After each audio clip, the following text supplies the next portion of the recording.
So hi guys, hi all. So welcome back to my channel. So ఈ వీడియోలో నేనైతే PC build అయితే చేయబోతున్నాను. సో అది కూడా 3D modelling and rendering purpose కోసం. యాక్చువల్గా నేను ఆర్కిటెక్చర్ 5th ఇయర్లో ఉన్నాను. సో మేము చాలా సాఫ్ట్వేర్స్ అయితే యూస్ చేస్తూ ఉంటాం. లైక్ ఆటోక్యాడ్, స్కెచ్అప్, రెవిట్, ఎన్స్కేప్, లూమియాన్, ఇలా చాలా సాఫ్ట్వేర్స్ అయితే ఉంటాయి. అండ్ నేను పర్సనల్గా బ్లెండర్ అండ్ అన్రియల్ ఇంజిన్ లాంటి సాఫ్ట్వేర్స్ కూడా నేర్చుకుంటున్నా. సో వీటి కోసం అయితే ఒక పీసీ బిల్డ్ అయితే చేయబోతున్నా. యాక్చువల్గా నా దగ్గర ఒక ల్యాప్టాప్ అయితే ఉంది, బట్ కాకపోతే అందులో అంత మంచి గ్రాఫిక్ కార్డ్ లేదు. సో దానివల్ల నేను సాఫ్ట్వేర్స్ యూస్ చేయగలుగుతున్నా కానీ రెండరింగ్ అయితే నాకు అవ్వట్లేదు. సో మోస్ట్ ఆఫ్ ది కేసెస్లో రెండరింగ్ అవ్వకుండా సాఫ్ట్వేర్ అనేది క్రాష్ అవుతూ ఉంటుంది. అండ్ ల్యాప్టాప్లో గ్రాఫిక్ కార్డ్ చేంజ్ చేయడం కుదరదు. కాబట్టి నేనైతే ఒక మంచి ఫస్ట్ టైం అనుకున్నా అంటే ఒక ల్యాప్టాప్ తీసుకుందాం అనుకున్నా మంచి గ్రాఫిక్ కార్డ్తో. బట్ ఒకవేళ RTX 4070 8GB గ్రాఫిక్ కార్డ్తో ల్యాప్టాప్ కావాలంటే ఆల్మోస్ట్ 1,50,000 అవుతుంది. అండ్ ఒకవేళ 12GB గ్రాఫిక్ కార్డ్ కావాలనుకుంటే మాత్రం ఆల్మోస్ట్ 2,50,000 అవుతుంది. సో అంత పెట్టి ల్యాప్టాప్ తీసుకోవడం నాకైతే వద్దనిపించింది. సో దానికంటే బెటర్ ఆప్షన్ నేను పీసీ బిల్డ్ చేసుకోవడం. ఎందుకంటే ల్యాప్టాప్ కంటే కూడా మీకు పీసీలో ఉండే పర్ఫార్మెన్స్ అనేది బెటర్ ఉంటుంది, సేమ్ స్పెక్స్ ఉన్నా కూడా. సో అందుకని నేను పీసీ బిల్డ్ చేద్దాం అనుకున్నాను. అండ్ ఆల్సో పీసీ బిల్డ్ అనేది ల్యాప్టాప్తో కంపేర్ చేస్తే కాస్ట్ అనేది తక్కువ ఉంటుంది. సో అందుకని నేను వెంటనే ఢిల్లీలో ఉన్న నెహ్రూ ప్లేస్కి అయితే వెళ్ళాను. ఎందుకంటే ఇక్కడ పీసీకి సంబంధించి ఆల్మోస్ట్ A to Z అన్ని కాంపోనెంట్స్ అన్నీ ఇక్కడైతే దొరుకుతాయి. ఇక్కడ చాలా స్టోర్స్ ఉంటాయి అన్ని బ్రాండ్స్కి సంబంధించినవి. సో అక్కడ నాకు కావాల్సినవన్నీ దొరుకుతాయి కాబట్టి నేనైతే డైరెక్ట్గా అక్కడికే వెళ్ళాను పీసీ బిల్డ్ చేయడం కోసం. అండ్ అక్కడ కొన్ని స్టోర్స్ అన్ని తిరిగిన తర్వాత ఫైనల్ అయితే నేనైతే ఈ స్టోర్లో అయితే పీసీ బిల్డ్ చేద్దామని ఫిక్స్ అయ్యాను. నాకు కావాల్సిన కాంపోనెంట్స్ అన్ని కూడా అతనికి చెప్పాను. అండ్ వాళ్ళైతే అన్ని తీసుకొచ్చి నా ముందు పెట్టారు. అండ్ ఇక్కడ ప్రైజెస్ కూడా రీజనబుల్గానే ఉన్నాయి. సో మోస్ట్లీ నేను అనుకున్న బడ్జెట్లోనే పీసీ బిల్డ్ అవుతుందని చెప్పి సో ఇక్కడే నేను పీసీ బిల్డ్కి అయితే ఆర్డర్ ఇచ్చాను. సో ఫస్ట్ నేను ఏ కాంపోనెంట్స్ తీసుకున్నానో స్పెసిఫికేషన్స్ అన్ని కూడా నేను మీకు చూపిస్తాను. సో ఫస్ట్ ప్రాసెసర్ గురించి చూసుకుంటే మాత్రం నేను వచ్చేసి i7-14700K ప్రాసెసర్ అయితే తీసుకున్నాను. అండ్ దాంతోపాటు DDR5 32GB ర్యామ్ అయితే తీసుకున్నాను. అండ్ దాని తర్వాత స్టోరేజ్ వచ్చేసి OS కోసం 1TB SSD తీసుకున్నా. అండ్ దాంతోపాటు ఫైల్ సేవ్ చేసుకోవడం కోసం 1TB హార్డ్ డిస్క్ కూడా తీసుకున్నాను. సో యాక్చువల్లీ ఈ హార్డ్ డిస్క్ అనేది నాకు కాంప్లిమెంటరీ కింద ఫ్రీగా ఇచ్చాడు. సో దానికోసం సపరేట్గా ప్రైస్ అయితే లేదు. అండ్ దాంతోపాటు ఒక పవర్ సప్లై యూనిట్ 750 watts తీసుకున్నా. అండ్ CPU కోసం ఎయిర్ కూలర్ అయితే తీసుకున్నా, RGBతో వస్తుంది అది. అండ్ వీటన్నిటి తర్వాత మన మెయిన్ కాంపోనెంట్ మన గ్రాఫిక్ కార్డ్ వచ్చేసి RTX 4070 super 12GB graphic card తీసుకున్నా. అండ్ దాని తర్వాత మదర్ బోర్డ్ వచ్చేసి B760M మదర్ బోర్డ్. సో అది వచ్చేసి 128GB ర్యామ్కి సపోర్ట్ చేస్తుంది. అండ్ 4 ర్యామ్ స్లాట్స్ అయితే ఉంటాయి. అండ్ ఇక్కడ క్యాబినెట్ వైట్ కలర్లో ఉంది కదా, సో నేను వచ్చేసి బ్లాక్ కలర్ క్యాబినెట్ కావాలని చెప్పాను వాళ్ళకి. అండ్ ఇక్కడ కీబోర్డ్ అండ్ మౌస్ చూసుకుంటే నేను యాక్చువల్గా గేమింగ్ కీబోర్డ్ వద్దనుకొని కావాలని చెప్పి నార్మల్ కీబోర్డ్ తీసుకుని, ఎందుకంటే నాకు ఇదే కంఫర్టబుల్గా ఉంటుంది. సో ఇది వచ్చేసి డెల్ కంపెనీ నుంచి wireless keyboard and mouse combination అది 1000కి అయితే వచ్చింది రెండు కూడా. అండ్ నెక్స్ట్ మానిటర్ వచ్చేసి నేను ఏసర్ బ్రాండ్ నుంచి అయితే తీసుకున్నాను. సో 24-inch మానిటర్ ఇది 1080p డిస్ప్లే. అండ్ దాంతోపాటు కరెంట్ పోయినప్పుడు డైరెక్ట్గా పీసీ షట్ డౌన్ అవ్వకుండా ఉండడం కోసం నేను UPS కూడా తీసుకున్నా. అది వచ్చేసి 600 watts కెపాసిటీ. సో నేను మనకు కావాల్సిన కాంపోనెంట్స్ అన్ని తీసుకున్న తర్వాత సో ఫైనల్లీ మన పీసీ బిల్డ్ అనేది స్టార్ట్ అయింది. సో ఇక్కడే మన కంప్లీట్ పీసీ బిల్డ్ అనేది చేస్తారు వీళ్ళు. సో ఫస్ట్ మదర్ బోర్డ్ని అయితే అన్బాక్సింగ్ చేశారు. సో ఇక్కడ కాంపోనెంట్స్ అన్నింటిని కూడా ఫస్ట్ అన్బాక్సింగ్ చేసి తర్వాత మొత్తం పీసీ బిల్డ్ అనేది చేస్తారంట. సో అన్నని అడిగితే నాకు ఆల్మోస్ట్ ఒక హాఫ్ అన్ అవర్లోనే మొత్తం కంప్లీట్ అవుతుందని చెప్పాడు. So first mother board open చేసిన తర్వాత సో దాంట్లో అయితే ర్యామ్ అయితే ఫిక్స్ చేస్తున్నారు. ఈ మదర్ బోర్డ్లో మొత్తం 4 ర్యామ్ స్లాట్స్ ఉన్నాయి. సో అందులో ఇప్పుడు 2 స్లాట్స్ని అయితే నేను యూస్ చేసుకుంటున్నా. ఒకవేళ ఫ్యూచర్లో అప్గ్రేడ్ చేసుకోవాలనుకుంటే మిగతా 2 స్లాట్స్లో కూడా ర్యామ్స్ అయితే పెట్టుకోవచ్చు అనమాట. సో మొత్తం 128GB సపోర్ట్ చేస్తుంది. నేను రైట్ నౌ 32GB మాత్రమే ఇన్స్టాల్ చేస్తున్నా. అది కూడా DDR5 ర్యామ్. స్పీడ్ వచ్చేసి ఆల్మోస్ట్ 5200 MHz స్పీడ్ అనుకుంటా. అండ్ ఆ తర్వాత SSDని అయితే ఓపెన్ చేస్తున్నారు. సో ఇది వచ్చేసి 1TB NVMe Gen 4 SSD. So ఇందులోనే నేను OS ఇన్స్టాల్ చేసుకోవాలి అండ్ సాఫ్ట్వేర్స్ కూడా దీంట్లోనే ఇన్స్టాల్ చేసుకుంటాను. ఇనీషియల్గా నేను 2TB SSD తీసుకుందాం అనుకున్నా, బట్ కాకపోతే తర్వాత హార్డ్ డిస్క్ తీసుకోవచ్చులే అని చెప్పి SSD మాత్రం 1TBనే తీసుకున్నాను. అండ్ ఆ తర్వాత మన మోస్ట్ ఇంపార్టెంట్ కాంపోనెంట్ ప్రాసెసర్ని అయితే ఓపెన్ చేస్తారు. సో ఇది వచ్చేసి i7 14th generation ప్రాసెసర్. ఇందులో 20 cores ఉంటాయి అండ్ 28 threads ఉంటాయి. సో నాకు ఈ ప్రాసెసర్ మోర్ దెన్ ఎనఫ్ అనిపించింది. సో అందుకే i9 జనరేషన్కి అయితే వెళ్ళట్లేదు. సో i7 తీసుకున్నాను. అండ్ ఆ తర్వాత ఈ CPUకి నేను యాక్చువల్గా లిక్విడ్ కూలర్ ఇన్స్టాల్ చేద్దాం అనుకున్నా, బట్ కాకపోతే అది కాస్త ఎక్స్పెన్సివ్ అని చెప్పారు. సో అందుకే నేను లిక్విడ్ కూలర్ ప్లేస్లో ఎయిర్ కూలర్ అయితే తీసుకున్నా. ఇది వచ్చేసి యాంటెక్ కంపెనీ నుంచి. సో ఈ ఎయిర్ కూలర్ అనేది RGBతో వస్తుంది. సో వాళ్ళు ఈ ప్రాసెసర్కి కూలర్ చాలా బాగుంటుందని చెప్పారు. సో అందుకే ఇదే తీసుకున్నాను. అండ్ ఇప్పుడైతే దాన్ని అయితే ఓపెన్ చేయబోతున్నారు. సో ఇక్కడ మీరు చూడవచ్చు, అది చూడడానికి కూడా చాలా పెద్దగా ఉంది. లైక్ RGB ఫ్యాన్ సెటప్ ఏదైతే ఉంటుందో అది చూడడానికి చాలా పెద్దగా ఉంది నేను అనుకున్న దానికంటే కూడా. అండ్ ఇంకొక సైడ్ పక్కన ఈ పవర్ కంట్రోల్ యూనిట్ని మొత్తం అంతా కూడా ఓపెన్ చేస్తున్నాడు. సో అదైతే ఇప్పుడు క్యాబినెట్లో ఫిక్స్ చేస్తారు. అండ్ అంతకంటే ముందు ఇక్కడ మన ప్రాసెసర్కి కూలర్ని అయితే ఫిక్స్ చేయబోతున్నారు.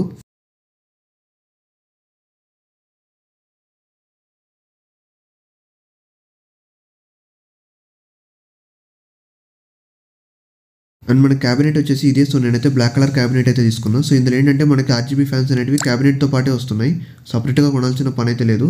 సో ఇప్పుడు మన మదర్ బోర్డ్ని వాటన్నిటిని కూడా ఇప్పుడు క్యాబినెట్లో అయితే ఫిక్స్ చేస్తారు.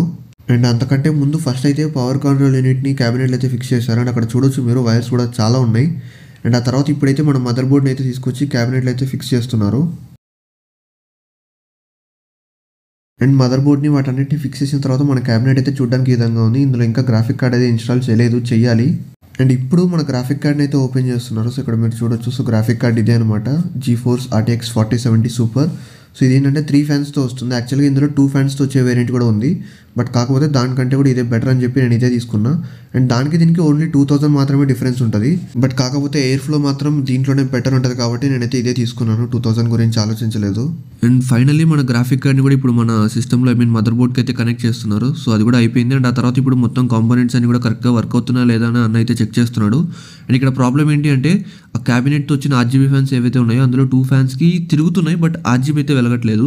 సో అవేంటంటే RGB ఫ్యాన్స్ క్యాబినెట్తో పాటే వచ్చాయి కాబట్టి మోస్ట్లీ క్యాబినెట్లోనే ఏదైనా ప్రాబ్లం ఉండొచ్చు అని అన్న అయితే చెప్పాడు. సో ఇప్పుడు క్యాబినెట్ అయితే ఖచ్చితంగా చేంజ్ చేయాల్సిందే. అండ్ ఆల్సో అన్న నాకు ఒక సజెషన్ ఇచ్చాడు. అదేంటంటే నేను యాక్చువల్గా క్యాబినెట్ సైజ్ చిన్నగా ఉండాలనుకున్నా, బట్ కాకపోతే నేను తీసుకున్న గ్రాఫిక్ కార్డ్కి చిన్న సైజ్ క్యాబినెట్స్ వద్దన్నాడు. మోస్ట్లీ ఒక కొంచెం పెద్ద క్యాబినెట్ తీసుకుంటేనే బెటర్, సో దట్ ఆ గ్రాఫిక్ కార్డ్ చుట్టూ ఎయిర్ ఫ్లో అనేది కొంచెం బెటర్ ఉంటుంది. సో నువ్వు పెద్ద క్యాబినెట్ తీసుకో అని చెప్పాడు. సో అందుకే నేను ఇంకా సరే అని చెప్పి ఇప్పుడు క్యాబినెట్ని చేంజ్ చేస్తున్నాను కదా ఎలాగో. సో అందుకే పెద్ద క్యాబినెట్ కొంచెం వేరేది ప్రాపర్ క్వాలిటీ ఉన్న క్యాబినెట్ అయితే తీసుకుంటున్నాను. సో అలా కొన్ని క్యాబినెట్స్ అన్ని చెక్ చేసిన తర్వాత సో నేనైతే ఫైనల్లీ ఈ బ్లాక్ కలర్ లార్జ్ క్యాబినెట్ని అయితే తీసుకున్నాను. ఇది వచ్చేసి గిగాబైట్ నుంచి. అండ్ ఇది నా గ్రాఫిక్ కార్డ్కి పర్ఫెక్ట్గా సెట్ అవుతుందని అన్న అయితే చెప్పాడు. సో అందుకే ఇదే తీసుకున్నాను. సో ఇప్పుడు మన కాంపోనెంట్స్ కానీ లైక్ మదర్ బోర్డ్ కానీ మొత్తం ఏవైతే ముందు చిన్న క్యాబినెట్లో పెట్టారు కదా, సో ఇప్పుడు అవన్నీ కూడా మొత్తం తీసుకొచ్చి పెద్ద క్యాబినెట్లో అయితే మళ్ళీ మారుస్తారనమాట. సో అప్పుడు మన పీసీ బిల్డ్ అనేది కంప్లీట్ అయిపోతుంది. అండ్ నేను మేబీ ఇదంతా చేయడానికి కాస్త టైం పడుతుందేమో అనుకున్నాను, బట్ నేను అనుకున్న దానికంటే కూడా చాలా ఫాస్ట్గా అయితే ఫినిష్ చేశారు. అండ్ ఫైనల్లీ గ్రాఫిక్ కార్డ్ని కూడా ఫిక్స్ చేశారు. సో మొత్తం అంతా కూడా కంప్లీట్ అయిపోయింది పీసీ బిల్డ్. సో ఇప్పుడు దాన్ని ఫైనల్గా అయితే చెక్ చేశారు. సో మొత్తం అంతా కూడా బాగా వర్క్ అవుతుంది, ఏ ప్రాబ్లం లేదు. అండ్ ఆ తర్వాత ఇందులో వాయిస్ వచ్చేసి నేను Windows 11 హోమ్ అయితే ఇన్స్టాల్ చేయించుకున్నా. అండ్ యాక్చువల్గా ఇక్కడ నాకు ఈ క్యాబినెట్లో RGB ఫ్యాన్స్ అనేటివి మీకు ఎక్స్ట్రా ఏం కనపడవు. ఓన్లీ CPU కూలర్ ఏదైతే ఉందో దానికి మాత్రమే RGB ఉంటుంది, మిగతా ఎక్కడ కూడా RGB ఉండదు. అండ్ అన్న నాకు ఒకటే మాట చెప్పాడు, ఒకవేళ నీకు అంతగా RGB కావాలనుకుంటే ఒక 3000 ఎక్స్ట్రా పెడితే దానికి మొత్తం అంతా కూడా నార్మల్ ఫ్యాన్స్ తీసేసి RGB ఫ్యాన్స్ పెడతామన్నాడు. బట్ కాకపోతే వాటి వల్ల ప్రాక్టికల్గా ఎలాంటి యూజ్ ఉండదు, ఓన్లీ చూడడానికి బాగుంటుందంటే. బట్ అంతేగాని నీకు వెంటిలేషన్ విషయంలో ఎలాంటి చేంజ్ ఉండదు కాబట్టి వద్దన్నాడు. సో అందుకే నేను కూడా ఓన్లీ RGB కోసం ఎక్స్ట్రా ఖర్చు పెట్టడం ఇష్టం లేక తీసుకోలేదు. అండ్ ఫైనల్లీ మానిటర్ని కూడా అన్బాక్సింగ్ చేశాను. సో ఇది వచ్చేసి ఏసర్కి సంబంధించిన monitor, 24 inch monitor, 1080p display. And ఇది 0.1 ms లేటెన్సీతో వస్తుంది. అండ్ iCare సర్టిఫికేషన్ కూడా ఉంది దీనికి. అండ్ ఈ మానిటర్ 180 Hz రిఫ్రెష్ రేట్తో వస్తుంది. యాక్చువల్గా దీని ప్రైస్ వచ్చేసి 8500. ఆ ప్రైస్ సెగ్మెంట్లో ఈ ఫీచర్స్ ఇది ఒక్కటే ఉంది, మిగతావన్నీ కూడా ఆల్మోస్ట్ 15000 వరకు ఉన్నాయి. సో అందుకే నేను ఇదే తీసుకున్నాను. అండ్ ఇప్పుడు ఈ మానిటర్ని ఓపెన్ చేసిన తర్వాత దీన్ని మనకు అక్కడ CPU కనెక్ట్ చేసి అది వర్క్ అవుతుందా లేదా అని చెప్పేసి ఆయన చూపిస్తున్నాడు. అండ్ అక్కడ చూడొచ్చు అది ఆన్ అయింది. అండ్ దాంతోపాటు CPU కనెక్ట్ చేసిన తర్వాత సో Windows 11 హోమ్ స్క్రీన్ అయితే వచ్చింది. అండ్ ఫైనల్లీ బిల్లింగ్ అయిపోయింది. సో మన కాంపోనెంట్స్ అన్ని కూడా నేను మొత్తం అంతా కూడా సెటప్ ప్యాక్ చేసుకొని బయటకు అయితే వచ్చాను. సో టోటల్ కాస్ట్ వచ్చేసి 1,40,000 అయింది. అండ్ పైన GST వచ్చేసి 25,200 అయింది. అంటే 18% GST కదా సో ఎలక్ట్రానిక్స్ మీద. సో అందుకనమాట. సో ఇప్పుడు నేనైతే నాకు యాక్చువల్గా కాంప్లిమెంటరీ కింద ఒక గేమింగ్ మౌస్ అయితే ఇచ్చారు, హెడ్సెట్ కూడా ఇస్తా అన్నారు కానీ నేను మౌస్ సెలెక్ట్ చేసుకున్నాను. అండ్ ఫైనల్లీ మొత్తం అంతా కూడా తీసుకొని నేను బయటకు వచ్చిన తర్వాత క్యాబ్ కోసం అయితే వెయిట్ చేస్తున్నా. సో ఇప్పుడు ఈ సెటప్ని మొత్తం కూడా రూమ్కి తీసుకెళ్ళి అక్కడ మొత్తం సెట్ చేసుకొని నేను ఒకసారి మొత్తం అంతా చెక్ చేసుకోవాలి. అండ్ ఆల్సో వాళ్ళు నాకు 15 days వారంటీ కూడా ఇచ్చారు. అంటే ఏదైనా పార్ట్స్ సరిగ్గా వర్క్ అవ్వకపోతే మాత్రం 100% ఫ్రీ రీప్లేస్మెంట్ అనమాట 15 days వరకు.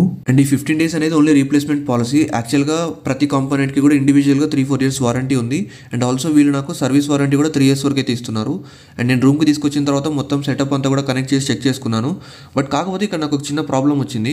అదేంటంటే ఈ పవర్ కేబుల్స్ ఏవైతే ఉన్నాయో 3 point పిన్ ఉంటుంది కదా, సో ఇది వచ్చేసి సైజ్ చాలా పెద్దగా ఉందన్నమాట. సో ఇది వచ్చేసి నార్మల్ నాకు ప్లగ్స్లో అయితే పట్టట్లేదు. సో దీనికోసం సపరేట్గా ఒక ఎక్స్టెన్షన్ బాక్స్ అయితే తీసుకోవాలి.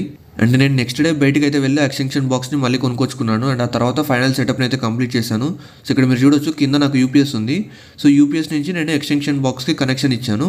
అండ్ దాన్ని నేను CPU అండ్ మానిటర్కి కనెక్ట్ చేస్తున్నాను. సో ఇక్కడ మీరు చూడొచ్చు ఆల్రెడీ CPU ఆన్ చేశాను, వర్క్ అవుతుందా లేదా అని. సో అదైతే వర్క్ అవుతుంది. అండ్ RGB కూడా వెలుగుతుంది. అండ్ ఇప్పుడు నేను దీనికైతే మానిటర్ అయితే కనెక్ట్ చేసి చూడాలి. అండ్ ఇక్కడ యాక్చువల్లీ మీరు చూడొచ్చు నా రూమ్ అంతా కూడా చాలా గందరగోళంగా ఉంది. ఎందుకంటే ఈ సెటప్ మొత్తం అంతా కూడా నేను ఒక్కనే చేసుకుంటున్నాను. సో నాకు ఎవరు హెల్ప్ చేయట్లేదు, ఎందుకంటే ఇక్కడ నాకు ఎవరు ఫ్రెండ్స్ లేరు. సో అందుకే నేనే ఒక్కనే వెళ్ళాను, ఒక్కనే కొనుక్కొచ్చుకుని అంతా ఒక్కనే సెటప్ చేసుకున్నాను. అండ్ ఫైనలీ మొత్తం అంతా సెట్ చేసుకున్న తర్వాత సో మన PC సెటప్ అయితే ఈ విధంగా ఉంటుంది. నేను యాక్చువల్గా కొన్ని సాఫ్ట్వేర్స్ అన్నీ కూడా ఇన్స్టాల్ చేసి టెస్ట్ రన్స్ కూడా చేశాను. సో గ్రాఫిక్ కార్డ్ పర్ఫార్మెన్స్ కానీ అంతా కూడా నేను అనుకున్న విధంగా బాగుంది. బట్ ఇక్కడ కాకపోతే నేను సిపియూని టేబుల్ పైన పెడుతుంటే నాకు టేబుల్ పైన నాకు ఇంకా ఎక్స్ట్రా స్పేస్ ఏం మిగలట్లేదు, ఎందుకంటే నా టేబుల్ సైజ్ అనేది కాస్త చిన్నగా ఉంది కదా. సో నేను అందుకే మోస్ట్లీ సిపియూని టేబుల్ కింద పెడతాను, సో దట్ మానిటర్ ఒకటే పైన పెట్టుకుంటాను. సో ఫైనల్లీ ఇది నా పీసీ బిల్డ్ వీడియో. సో మీకు ఏ విధంగా అనిపించిందో కామెంట్ చేయండి, అండ్ మీకు ఏమైనా డౌట్స్ ఉన్నా సరే కామెంట్ సెక్షన్లో అడగండి, నేను మీకు ఖచ్చితంగా రిప్లై అయితే ఇస్తాను. సో నా ఫైనల్ సెటప్ అయితే ఇది. సో సిపియూని కింద పెట్టాను అండ్ పైన టేబుల్ పైన ఓన్లీ మానిటర్, కీబోర్డ్, మౌస్ అవే పెట్టుకున్నా. సో వీడియోని ఖచ్చితంగా లైక్ చేయండి, అండ్ ఛానల్ కొత్తగా వస్తే మాత్రం సబ్స్క్రైబ్ చేయండి. సో మళ్ళీ నెక్స్ట్ వీడియోలో కలుద్దాం. And take care, bye.